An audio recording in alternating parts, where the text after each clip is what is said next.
Welcome to Fast Track Gains. I'm here to help you accelerate your gains. This is the fifth and final episode of my ninth series, Training Plateaus.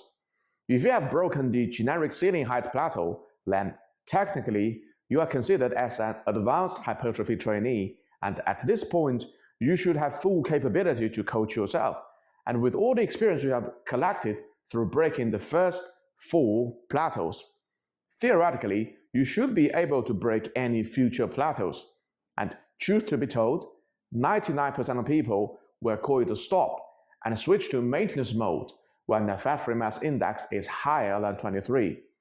But for the remaining 1% who truly aspire to get absolutely jacked, don't worry, there's one more plateau that will await ahead of you. And this plateau will make you feel more helpless than ever when you hit it. Yes, I'm talking about your own appetite, or more specifically, how much you can eat. And if you're laughing at what I'm saying because this plateau has nothing to do with training, it only tells me that you're still quite new to the game. Because in reality, even the most dedicated hardcore bodybuilders have succumbed to this plateau. 7 times Mr. Olympia 212 winner Flex Lewis fell before this plateau when he tried to switch from 212 to open class, despite his super hardcore training. His fellow competitor, 7 times Mr. Olympia Phil Heath, did not initially fall before this plateau, but chronic excessive feeding definitely contributed to and worsened his hernia condition and resulted in him losing the title in 2018. So in a way, he eventually fell before this plateau as well. And just listen to the way he talks about his eating on the Cut the Cast. You should know that this is the ultimate plateau for him.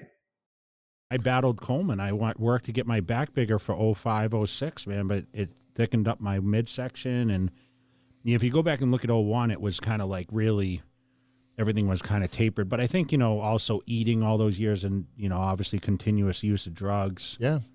It affected the physique. Did you ever tell people how much you were eating back then? Probably. I mean, people, Jay was eating, just so you guys know, let me say real quick. I would go visit with Jay and our good friend, Dr. Victor Prisk. Yeah. would come out and we would just be hanging. Victor would be in his pantry drinking freaking shakes all day. And I would be watching Jay eat all these meals and I'd try to keep up. I couldn't keep up. It was like you were 7 so young meals. then, It was like 7. But then later on in my career, when I had to eat this much, we're talking about like 2 cups of rice. I mean, it's basically what I see everybody doing now. I'm like, holy crap. Like I'm literally eating like 80, 90 grams of carbs plus a pound of fish. A pound of fish. It's funny, when we had Brian crazy. Shaw on here, his food was not much less than Brian's. It's crazy. Out of so many legendary bodybuilders, the only 2 that have managed to walk out of this plateau are Ronnie Coleman and Jay Cutler. And not surprisingly, they're 2 of the biggest mass monsters on stage, and both of them had admitted multiple times that the hardest challenge they had to face in their entire career was force feeding, not the hardcore training they went through over the years. He had me eat like 600 grams of protein a day. You think that was the biggest change? Biggest change. You were under eating yourself? I was under eating. I was only taking in like 12 ounces of chicken, at each meal. Either chicken, you went to 16? Turkey, and steak. I went to 16, and it was the hardest thing ever, trying to stuff all this food down. And it took me a good 3 months to do it, but I finally did it. And boy, you talking about somebody that bulked up. I went from like 270, 280 to like 325 by just eating a ton of food. Yeah, it took me a long time to get used to. Yeah, people don't realize what it takes for I didn't know you had to eat so much. And it's force feed, right? I thought it was the drug. Yeah. I had to force feed myself. And man, it ain't nothing in the world like having to force food down your body, and you don't really want to do it. But in order to do it, you gotta put on size. That's the only way you put on size. I know, but This further corroborates that your appetite is the very last plateau on your way to getting absolutely jacked. You might argue that all the above cases are from the enhanced world. Surely, this plateau is much less impactful on natural lifters, right? Well, I've got some bad news for us noble natties, because this plateau is even more impactful to natural lifters than enhanced lifters. While steroids can enhance many things, appetite is not one of them. So in terms of eating capabilities, nobody is enhanced. The playing ground is level. However, in terms of nutrients utilization, enhanced lifters do have a huge advantage against naturals.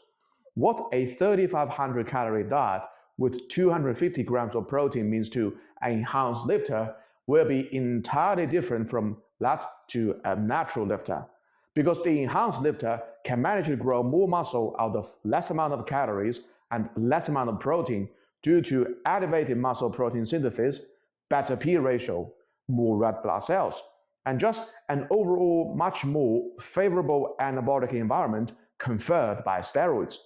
And for a natural lifter to match the nutrients utilization with an enhanced lifter, he may have to go from 3,500 calorie diet with 250 grams of protein to 4,500 calorie diet with 350 grams of protein to compensate for a less favorable anabolic environment in the absence of steroids. And that is a big challenge to his appetite, especially if you want to eat clean. That's why I say this plateau is even more impactful to us naturals than the enhanced, because your nutrients utilization is much lower than the enhanced, and your appetite is pretty much the same as the enhanced. And the helpless feeling when you hit this final plateau is so painfully real. You could be still making progress in the gym. You could still not give a hoot about your puffy look. You could still want to make more gains with all your heart. But everything has to stop when your stomach could no longer take the beating of excessive food anymore. I call this kind of bulking all-out crazy bulking, as in there's no such a thing as calorie counting when you go on this kind of bulk. You have to stuff your face all the time in order to grow bigger. And if you want to know the experience I had when I first went on this kind of all-out crazy bulk, you can refer to my previous video, Hacking into the Ultimate Hypertrophy Code, Advanced Part 2. And as the key here is stomach capacity and nutrients utilization, here are a few things that you can do to delay the time of hitting this plateau and extract more gains before your stomach begins to protest. Number 1, include caloric and nutrient-dense foods. I'm not talking about burgers, fries, and pizzas that are the top 3 foods on the dirty bulking list for dream bulkers. I'm talking about beans, cheese, and lactose-free milk. When you have a finite stomach, maximizing caloric density and nutrient density, but still within the realm of clean eating, becomes really important. And these 3 nutrition unicorns are the true top 3 foods that you must include when you're trying to get really big. Number 2, increase your meal frequency. I mean, it is not rocket science. If you cannot stuff in 4,000 calories in 3 meals, then do it in 4 meals, 5 meals, or even 6 meals. And a meal does not have to be always meticulously cooked and carefully prepped. It can be just as simple as bread, milk, and eggs. Although I should caution of the potential inflammation risk of this classic trio, particularly under all-out crazy bulk context. Number 3, be serious about your intra-workout nutrition. This is a natural extension from the last point. Most people forget about the importance of intra-workout nutrition and ignore this golden opportunity of stuffing in one more feeding window among other meals. To some extent, I could make the argument that intra-workout nutrition is the most important meal you should have out of all the meals. And if you're experienced like me, you can definitely cram calories and protein equivalent of a proper meal into your intra-workout nutrition, which will not only increase your feeding frequency, but also greatly improve your training quality. Number 4, maximize the pump effect. This is a natural extension from point number 3.